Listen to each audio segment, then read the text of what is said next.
आज की इस क्लास में इतिहास या हिस्ट्री के सिलेक्टेड 200 प्रश्नों को पढ़ेंगे जो आपके लिए मोस्ट इम्पोर्टेंट होने वाले हैं। वीडियो में एंड तक बने रहें। चलिए देखते हैं। पहला प्रश्न है, हड़प्पा सभ्यता की खोज किसने की थी? तो हड़प्पा सभ्यता की खोज की थी दयाराम साहनी ने। अगला प्रश्न है, वहाबी आंदोलन का प्रमुख उद्देश्य क्या था? तो वहाबी आंदोलन का प्रमुख उद्देश्य था भारत में मुस्लिम सत्ता की पुनर्स्थापना करना। अगला प्रश्न है, तराइन का प्रथम युद्ध जो कि 1191 ईस्वी में हुआ था, यह किसके मध्य लड़ा गया? जो तराइन का प्रथम युद्ध है यह मोहम्मद गौरी और पृथ्वीराज तृतीय के मध्य हुआ था। अगला प्रश्न है, बंगाल को मुगल साम्राज्य से पृथक कर स्वतंत्र किया। तो बंगाल को मुगल साम्राज्य से पृथक यानी कि अलग करके स्वतंत्र किया किसने? मुर्शिद कुली खान ने। अगला प्रश्न है, विधवा पुनर्विवाह कानून कब बना? जो विधवा पुनर्विवाह कानून है यह बना था 1856 ईस्वी में। अगला प्रश्न है, अंग्रेजों ने फूट डालो और शासन करो की नीति कब अपनाई? जो फूट डालो और शासन करो की नीति है यह अंग्रेजों ने 1858 ईस्वी में अपनाई थी।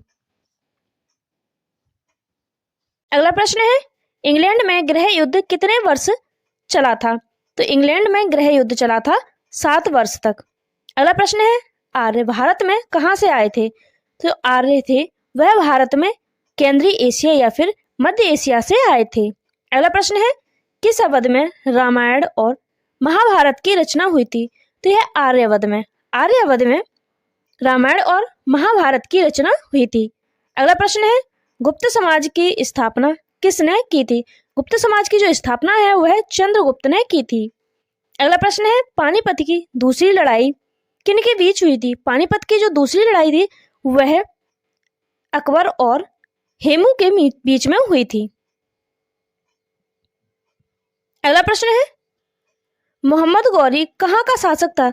मोहम्मद गौरी था अफगानिस्तान का शासक। अगला प्रश्न है, मस्तानी किस शासक की प्रेसी थी? तो यह बाजीराव पेशवा की थी। अगला प्रश्न है, बिहार प्रदेश को किस मुस्लिम शासक ने सर्वप्रथम जीता था? तो यह खिलजी ने बिहार प्रदेश को सबसे पहले जीता था। अगला प्रश्न है, मुगल काल में सर्वप्रथम किस शहर में अंग्रेजों ने अपने कारखाने स्थापित किए थे? तो मुगल काल में सबसे पहले सूरत शहर में अंग्रेजों ने अपने कारखाने स्थापित किए थे। अगला प्रश्न है, पहली सहायक संधि कौन सी थी? तो पहली सहायक संधि थी निजाम। अगला प्रश्न है, कर्नाटक संगीत का पितामह किसे कहा जाता है? तो कर्नाटक संगीत का पितामह कहा जाता है पुरंदर दास को। अगला प्रश्न है, किसके शासन काल में प्रथम चीनी यात्री भारत में आया था? तो यह चंद्रगुप्त द्वितीय के शासन काल में प्रथम चीनी यात्री भारत आया था। अगला प्रश्न है, मुगल शासकों में से किसे प्रिंस ऑफ वेल्स के नाम से पुकारा जाता?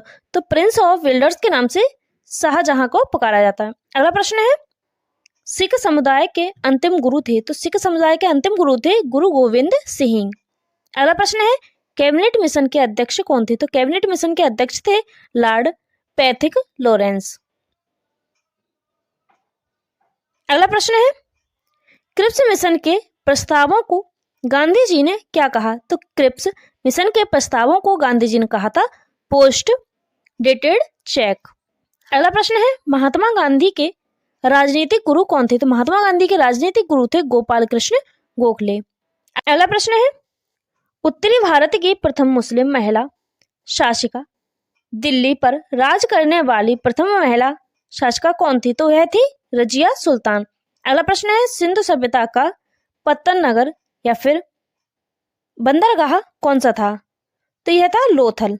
अगला प्रश्न है, भारतीय राष्ट्रीय कांग्रेस के संस्थापक कौन थे? तो भारतीय राष्ट्रीय कांग्रेस के संस्थापक थे A.O. ह्यूम।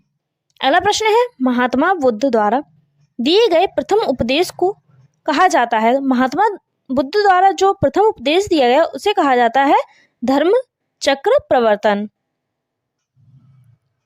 अगला प्रश्न है, किस वेद की रचना गद्य एवं पद्य दोनों में की गई? तो यह यजुर्वेद की रचना गद्य एवं पद्य दोनों में की गई है। अगला प्रश्न है, भारत में पहला समाचार पत्र किसने शुरू किया था? तो भारत में पहला समाचार पत्र सैयद अहमद खान ने शुरू किया था? अगला प्रश्न है, किसके शासनकाल में बौद्ध धर्म दो भागों, एक हीनयान और महायान में बट गए थे? तो यह कनिष्क। कनिष्क के शासनकाल में बौद्ध धर्म दो भागों में बट गए थे, जिनका नाम है हीनयान और महायान। अगला प्रश्न है, लोधी वंश का अंतिम शासक कौन था? तो लोधी वंश का अंतिम शासक था इब्राहिम लोधी। अगला प्रश्न है, प्रथम जैन संगीति कहाँ आयोजित की गई? तो प्रथम जैन संगीति पाटलिपुत्र में आयोजित की गई थी। अगला प्रश्न है, दिल्ली के किस सुल्तान को इतिहासकारों ने विरोध का मिश्रण बताया? तो यह दिल्ली के जो मोहम्मद बिन तुगलक थे, इनको इतिहासकारों ने विरोधों का मिश्रण बताया था। अगला प्रश्न है, ऋग्वैदिक समाज की सबसे छोटी इकाई क्या थी? तो ऋग्वैदिक काल की सबसे छोटी इकाई थी कुल या परिवार। अगला प्रश्न है, किस शासक के पास एक शक्तिशाली नौसेना थी? यह चोल। चोल शासकों के पास एक शक्तिशाली सेना थी।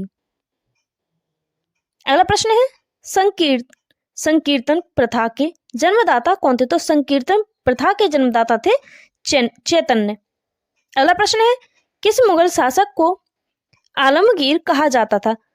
तो यह औरंगजेब। औरंगजेब जो था उसे आलमगीर कहा जाता था। अगला प्रश्न है, शहीद आजम उपाधि से किसे सम्मानित किया गया? तो शहीद आजम उपाधि से सम्मानित किया गया था भगत सिंह को। अगला प्रश्न है, साइमन कमीशन के विरुद्ध प्रदर्शन के दौरान किए गए लाठीचार्ज में किस राजनेता की मृत्यु हो गई थी?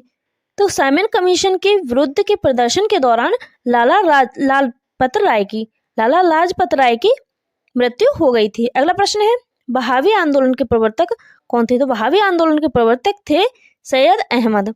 अगला प्रश्न है, किस स्थान पर बुद्ध ने महापरिनिर्वाण प्राप्त किया था? तो गौतम बुद्ध ने महापरिनिर्वाण कुशीनारा या फिर कुशीनगर में प्राप्त किया था। अगला प्रश्न है, कांग्रेस के प्रथम अधिवेशन की अध्यक्षता किसने की थी? कांग्रेस के प्रथम अधिवेशन की अध्यक्षता की थी व्योमेश चंद्र बनर्जी ने।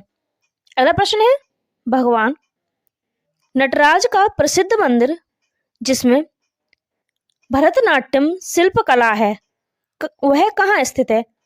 तो भगवान नटराज का जो मंदिर है उसमें भरतनाट्यम शिल्प कला है, वह चिदम्बरम में स्थित है। अगला प्रश्न है, महात्मा बुद्ध ने उपदेश देने हेतु किस भाषा का प्रयोग किया था? महात्मा बुद्ध ने उपदेश देने हेतु पाली भाषा का प्रयोग किया था। अगला प्रश्न है, कुतुब मीनार के कार्यों को किस शासक ने पूरा किया था? तो कुतुब मीनार के कार्यों को पूरा किया था इल्तुतमिश ने। अगला प्रश्न है, लीलावती पुस्तक किससे संबंधित है? जो लीलावती पुस्तक है वह गणित से संबंधित है।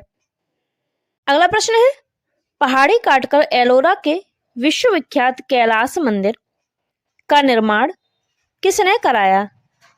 तो एलोरा के विश्वविख्यात कैलाशनाथ मंदिर का निर्माण है वह राष्ट्रकूटों ने करवाया था। अगला प्रश्न है, चीनी यात्री हिनसांग किसके शासनकाल में भारत आया था? तो हिनसांग था वह चीनी यात्री था, वह आया था हर्षवर्धन के शासनकाल में। अगला प्रश्न है, बनारस हिंदू विश्वविद्यालय या फिर VHU के संस्थापक कौन थे?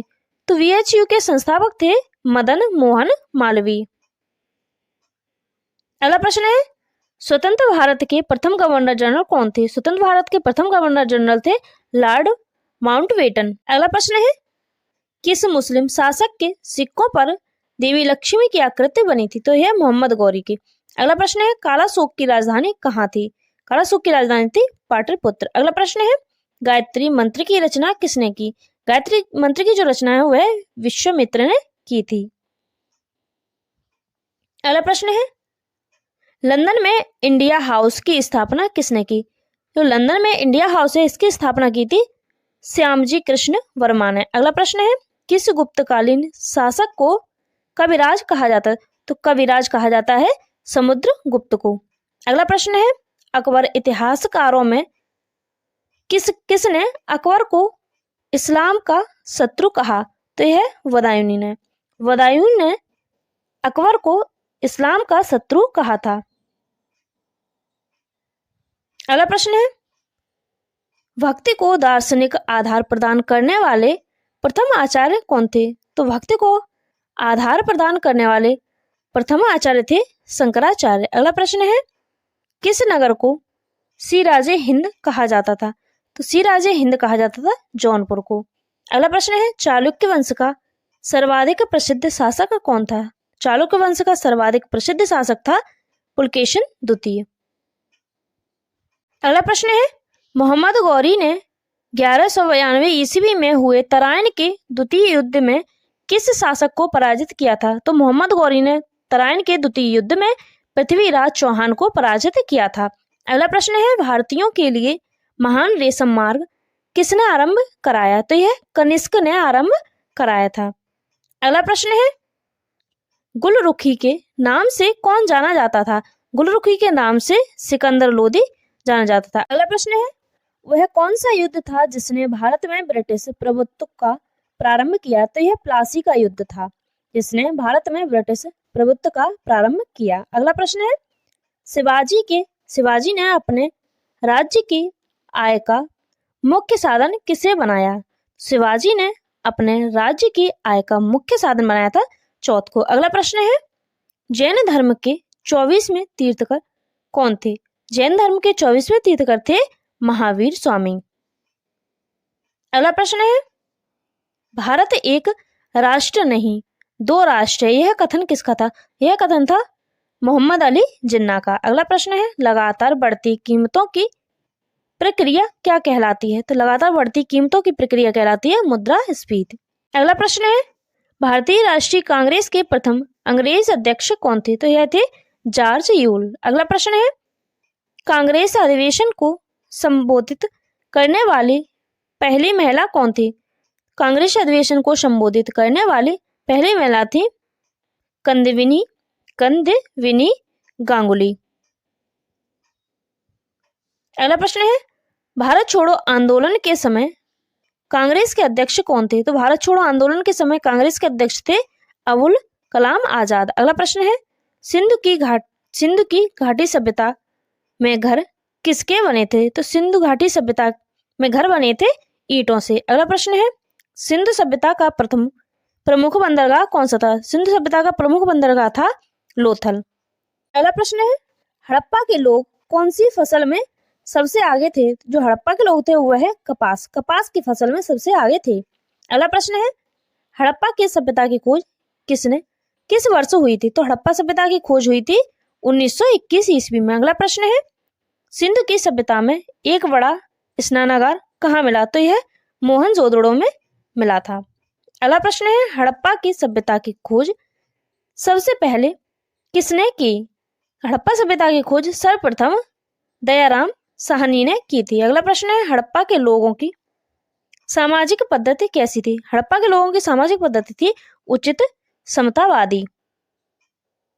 अगला प्रश्न है, सिंधु सभ्यता की मुद्रा पर किस देवता का चित्र अंकित था?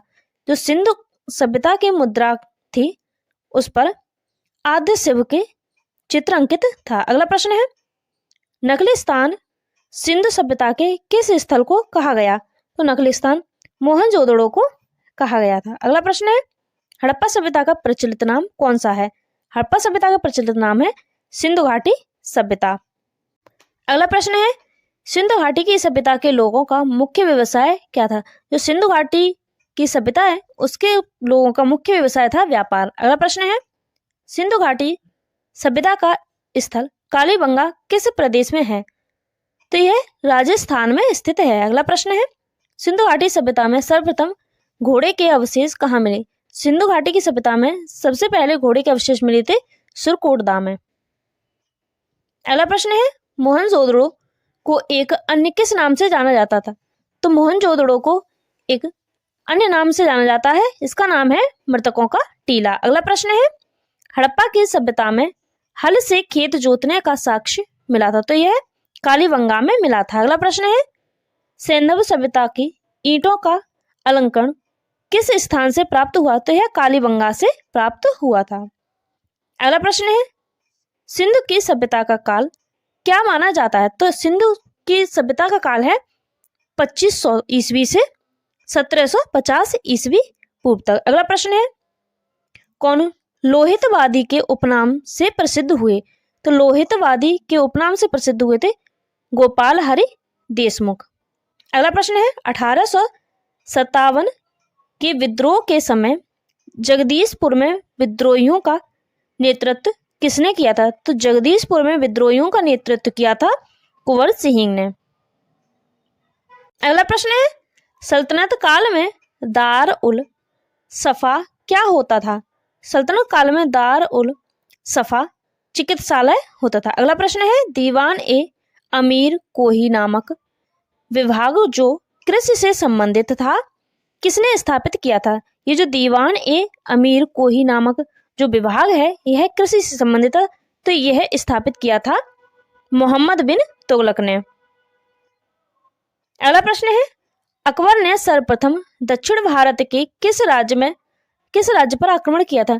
तो अकबर ने सबसे पहले दक्षिण भारत के अहमदनगर पर आक्रमण किया था। अगला प्रश्न है, पानीपत का तृतीय युद्ध के समय पेशवा कौन था? जो पानीपत का तृतीय युद्ध हुआ था इसमें पेशवा था उस टाइम बाजीराव। अगला प्रश्न है, विक्रमशिला महाविहार की स्थापना किस वंश के शासकों द्वारा करवाई गई? तो यह पल्लव वंश के शासकों द्वारा करवाई गई थी। अगला प्रश्न है, तमिल में तोलकाप्पियम किस विषय से संबंधित पुस्तक है? तो यह तमिल व्याकरण से संबंधित पुस्तक है। अगला प्रश्न है, सूर्य देवी गायत्री को संबोधित गायत्री मंत्र किस ग्रंथ में है? जो गायत्री मंत्र है वह ऋग्वेद संहिता में है। अगला प्रश्न है, औरंगजेब ने किस सिख गुरु को फांसी दी? तो औरंगजेब ने गुरु तेग बहादुर को फांसी दी थी। अगला प्रश्न है, पूर्ण स्वराज की शपथ कांग्रेस के किस अधिवेशन में ली गई? तो पूर्ण स्वराज की शपथ यह लाहौर के अधिवेशन में ली गई थी। अगला प्रश्न है, किस वायसराय की अंडमान यात्रा के दौरान एक कैदी द्वारा हत्या करा दी गई थी? तो यह है लॉर्ड मेयो की। लॉर्ड मेयो जो वायसराय था इसकी अंडमान यात्रा के दौरान एक कैदी द्वारा हत्या करा दी गई थी। अगला प्रश्न है, भारतीय प्रेस के मुक्तिदाता किसको कहा जाता है? भारतीय प्रेस के मुक्तिदाता कहा जाता है सर चार्ल्स मेटकॉफ तथा लॉर्ड मैकाले को। अगला प्रश्न है, भारतीय राष्ट्रीय कांग्रेस के सूरत अधिवेशन के अध्यक्ष कौन थे? भारतीय राष्ट्रीय कांग्रेस के सूरत अधिवेशन के अध्यक्ष थे रास बिहारी घोष। अगला प्रश्न है, बाल गंगाधर तिलक को भारतीय अशांति का जनक किसने कहा था? बाल गंगाधर तिलक को भारतीय अशांति का जनक कहा था वैलेंटाइन चिरोल ने। अगला प्रश्न है, 1904 में लंदन में अभिनय भारत की स्थापना किसने की थी? 1904 में लंदन में अभिनय भारत की स्थापना की थी विनायक दामोदर सावरकर ने। अगला प्रश्न है, असहयोग आंदोलन शुरू करते समय भारत का वायसराय कौन था? तो असहयोग आंदोलन शुरू करते समय भारत का वायसराय था लॉर्ड चेम्सफोर्ड। अगला प्रश्न है, दक्षिण अफ्रीका से लौटने के बाद महात्मा गांधी ने प्रथम सफल सत्याग्रह आंदोलन कहाँ प्रारंभ किया था? यह चंपारण में प्रारंभ किया था। अगला प्रश्न है, भारत की राजधानी कोलकाता या फिर कलकत्ता से दिल्ली किस वर्ष परिवर्तित हुई थी? तो यह 1911 ईस्वी में हुई थी। अगला प्रश्न है, 23 दिसंबर 1912 को भारत के गवर्नर जनरल लॉर्ड हार्डिंग पर दिल्ली के चांदनी चौक में निकल रहे जुलूस पर बम फेंकने वालों का नेता कौन था? तो यह रास बिहारी बोस था। अगला प्रश्न है, सिंधु घाटी सभ्यता का सबसे अधिक पूर्वी पुरा स्थल कौन सा था? सिंधु घाटी सभ्यता का सबसे पूर्वी पुरा स्थल था आलमगीरपुर जो कि उत्तर प्रदेश के मेरठ में स्थित है। अगला प्रश्न है, सिंधु घाटी सभ्यता को हड़प्पा सभ्यता क्यों कहा जाता है? सिंधु घाटी सभ्यता को हड़प्पा सभ्यता कहा जाता है क्योंकि इस सभ्यता का प्रथम अवशेष हड़प्पा में प्राप्त हुआ था। अगला प्रश्न है, सिंधु घाटी की सभ्यता की खोज का श्रेय किसे जाता है? तो यह राय बहादुर दया साहनी को जाता है। अगला प्रश्न है, सिंधु घाटी की सभ्यता को और किन नामों से जाना जाता है? तो सिंधु घाटी की सभ्यता को हड़प्पा सभ्यता और सेंधव सभ्यता के नाम से जाना जाता है। अगला प्रश्न है, हड़प्पा मोहरें अधिकांश किससे बनी हुई हैं? तो हड़प्पा मोहरें जो है वह सेल खड़ी से बनी हुई हैं। अगला प्रश्न है, किस हड़प्पा कालीन स्थल से पुजारी को प्रस्तर मूर्ति प्राप्त हुई थी? तो यह हड़प्पा से प्रस्तर मूर्ति प्राप्त हुई थी। अगला प्रश्न है, किस हड़प्पा कालीन स्थल से नृत्य मुद्रा वाली स्त्री की कांस्य मूर्ति प्राप्त हुई थी? तो यह मोहनजोदड़ो से प्राप्त हुई थी। अगला प्रश्न है, किस नदी के किनारे हड़प्पा कालीन स्थल रोपड़ स्थित है? तो यह सतलज नदी के किनारे हड़प्पा कालीन स्थल रोपड़ है वह स्थित है। अगला प्रश्न है, प्राचीन इतिहास में सिंधु घाटी के लोग किसमें विश्वास करते थे? प्राचीन इतिहास में सिंधु घाटी के लोग जो है मातृशक्ति में विश्वास करते थे। अगला प्रश्न है, सिंधु घाटी सभ्यता के लोग किस देवी की पूजा करते थे? जो सिंधु घाटी सभ्यता के लोग थे वह मातृ देवी की पूजा करते थे। अगला प्रश्न है, हड़प्पा सभ्यता के संपूर्ण क्षेत्र का आकार किस प्रकार का था? तो यह त्रिभुजाकार था। अगला प्रश्न है, प्राचीन इतिहास में सेंधव सभ्यता की ईंटों का अलंकरण किस स्थान से मिला? तो यह कालीबंगा से मिला था। अगला प्रश्न है, प्राचीन सिंधु सभ्यता में बृहद स्नानागार कहाँ पाया गया? यह मोहनजोदड़ो में पाया गया। अगला प्रश्न है, हड़प्पा के मिट्टी के बर्तनों में सामान्यतः किस तरह के रंगों का प्रयोग किया जाता है? हड़प्पा के मिट्टी के बर्तनों में लाल रंग का प्रयोग किया जाता है। अगला प्रश्न है, हड़प्पा सभ्यता के लोग किस देवता की पूजा करते थे? जो हड़प्पा सभ्यता के लोग थे वह पशुपति शिव की पूजा करते थे। अगला प्रश्न है, भारत की सबसे प्राचीन सभ्यता का नाम क्या है? भारत की सबसे प्राचीन सभ्यता का नाम है सिंधु घाटी की सभ्यता। अगला प्रश्न है, प्राचीन इतिहास में किस सिंधुकालीन स्थल से एक ईंट पर बिल्ली का पीछा करते हुए कुत्ते के पंजे के निशान मिले? तो यह चुंगड़ो से मिले थे। अगला प्रश्न है, हड़प्पा के लोग किस वस्तु के उत्पादन में सबसे आगे थे? तो जो हड़प्पा के लोग थे वह कपास के उत्पादन में सबसे आगे थे। अगला प्रश्न है, भारत में खोजा गया सबसे पहला पुराना शहर कौन सा था? तो भारत में खोजा गया सबसे पहला और पुराना शहर था हड़प्पा। अगला प्रश्न है, स्वराज मेरा जन्म सिद्ध अधिकार है किसने कहा था? तो यह कहा था बाल गंगाधर तिलक ने। अगला प्रश्न है, महात्मा गांधी के राजनीतिक गुरु कौन थे? तो महात्मा गांधी के राजनीतिक गुरु थे गोपाल कृष्ण गोखले। प्रश्न है, स्वराज मेरा जन्म सिद्ध अधिकार है किसने कहा था? तो यह कहा था बाल गंगाधर तिलक ने। अगला प्रश्न है, किस ब्रिटिश जनरल ने हैदर अली को पोर्टो नोवो के युद्ध में हराया था? तो यह हराया था अंग्रेज जनरल आयरकूट। जनरल आयरकूट ने हैदर अली को पोर्टो नोवो के युद्ध में हराया था। अगला प्रश्न है, टीपू सुल्तान ने ब्रिटिश सेना को कहाँ हराया था? टीपू सुल्तान ने ब्रिटिश सेना को हराया था पुल्लीलूर में। अगला प्रश्न है, टीपू सुल्तान ने अपनी राजधानी कहाँ बनाई थी?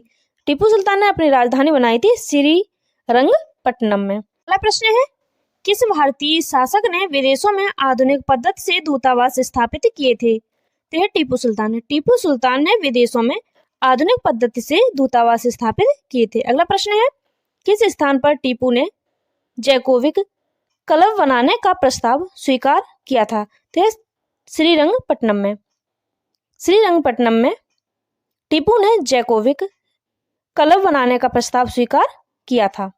अगला प्रश्न है, टीपू ने किस वर्ष बादशाह की उपाधि धारण की? तो टीपू ने 1787 ईस्वी में बादशाह की उपाधि धारण की थी। अगला प्रश्न है, तृतीय आंग्ल मैसूर युद्ध कब हुआ था? तृतीय आंग्ल मैसूर युद्ध जो है वह 1790 से 1792 ईस्वी तक हुआ था। अगला प्रश्न है, तृतीय आंग्ल मैसूर युद्ध किस संधि द्वारा समाप्त हुआ था? जो तृतीय आंग्ल मैसूर युद्ध था वह श्रीरंगपट्टनम संधि के द्वारा समाप्त हुआ था। अगला प्रश्न है, अंग्रेजों ने श्रीरंगपट्टनम की संधि किसके साथ की थी? तो अंग्रेजों ने श्रीरंगपट्टनम की संधि की थी टीपू सुल्तान के साथ। अगला प्रश्न है चतुर्थ आंग्ल मैसूर युद्ध कब हुआ था? तो चतुर्थ आंग्ल मैसूर युद्ध हुआ था 1799 ईस्वी में।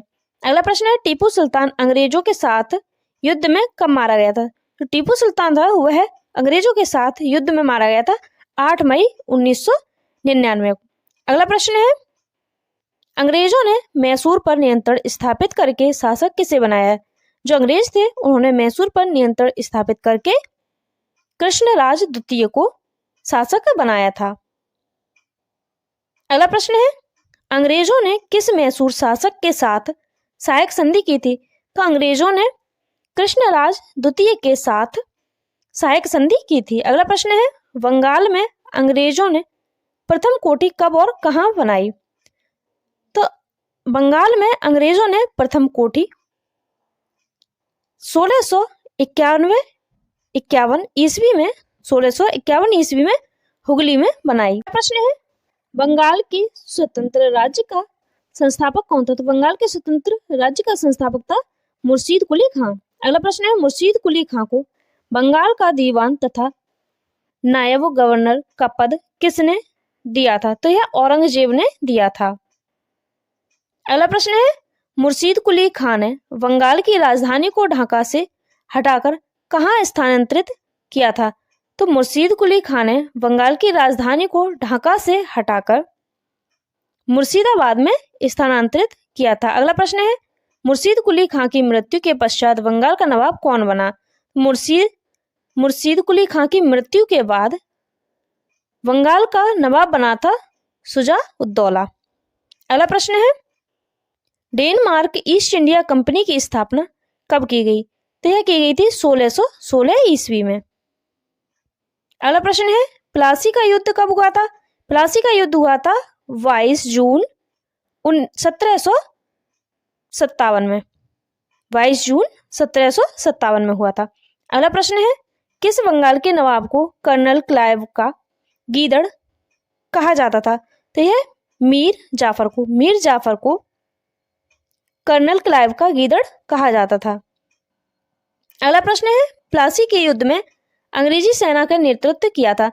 तो प्लासी के युद्ध में अंग्रेजी सेना का नेतृत्व किया था क्लाइव ने। अगला प्रश्न है बक्सर का युद्ध कब हुआ था? तो बक्सर का युद्ध हुआ था 23 अक्टूबर 1764 ईस्वी में। अगला प्रश्न है स्वतंत्र कर्नाटक की स्थापना किसने की थी? तो स्वतंत्र कर्नाटक की स्थापना की थी सादतुल्ला खान ने। अगला प्रश्न है तराइन के दूसरे युद्ध में किसकी जीत हुई थी? तो तराइन के दूसरे युद्ध में मोहम्मद गौरी की जीत हुई थी। यह युद्ध कब हुआ था? तो यह युद्ध हुआ था 1192 ईस्वी में। अगला प्रश्न है पृथ्वीराज चौहान को बंदी बनाकर मोहम्मद गौरी कहाँ ले गया? तो यह ले गया था अफगानिस्तान में ले गया था। अगला प्रश्न है चंदावर के युद्ध में मोहम्मद गौरी ने किसे हराया था? ये जो चंदावर का युद्ध है यह हुआ था 1194 ईस्वी में। तो इसमें मोहम्मद गौरी ने कुतुबुद्दीन ऐबक को हराया था। अगला प्रश्न है मोहम्मद गौरी ने किसे दिल्ली और उसके आसपास के इलाकों को सौंपा? तो यह कुतुबुद्दीन को सौंपा था। अगला प्रश्न है बख्तियार खिलजी कैसे मारा गया? तो बख्तियार खिलजी 1206 ईस्वी में खोखरों के साथ युद्ध में मारा गया था। अगला प्रश्न है सत्यमेव जयते युक्ति कहाँ से ली गई? तो यह युक्ति ली गई है मुंडको उपनिषद से। अगला प्रश्न है बक्सर के युद्ध के समय दिल्ली का शासक कौन था?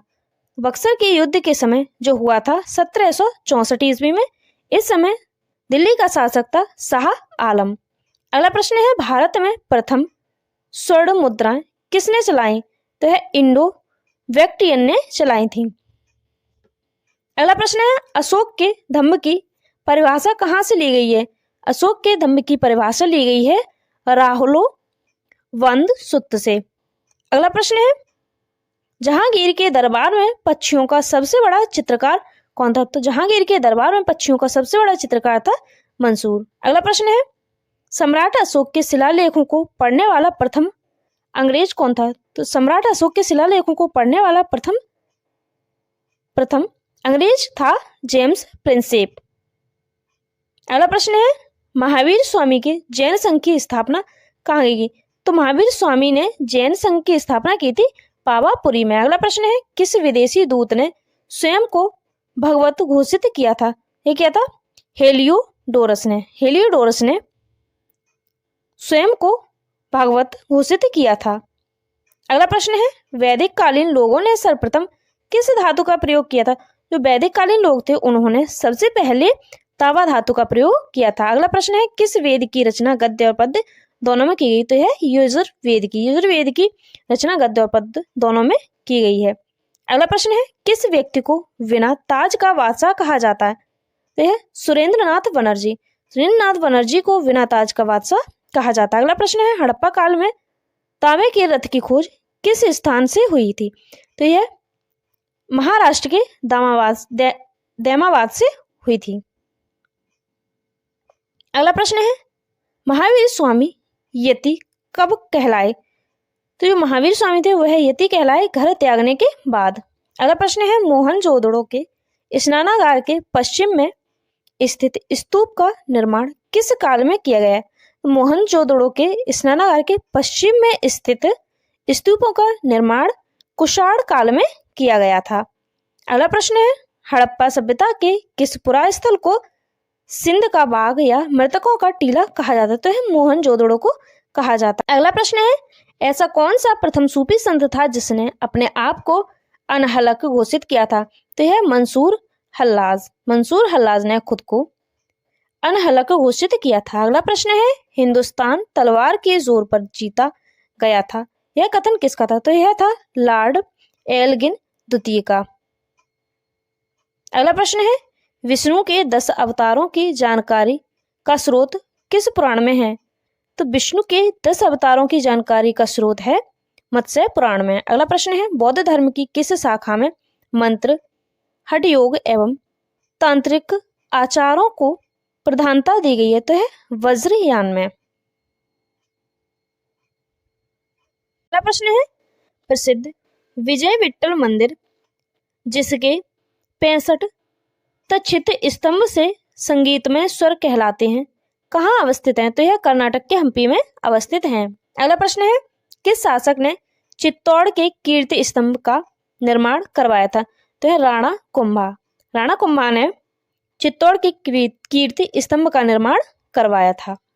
प्रश्न है इंडिका डिवाइडेड नाम की पुस्तक के लेखक कौन थे? तो इंडिका डिवाइडेड नामक की पुस्तक के लेखक थे डॉक्टर राजेंद्र प्रसाद। अगला प्रश्न है शेरशाह के बाद और अकबर से पहले दिल्ली पर राज करने वाले हिंदू राजा का नाम क्या था?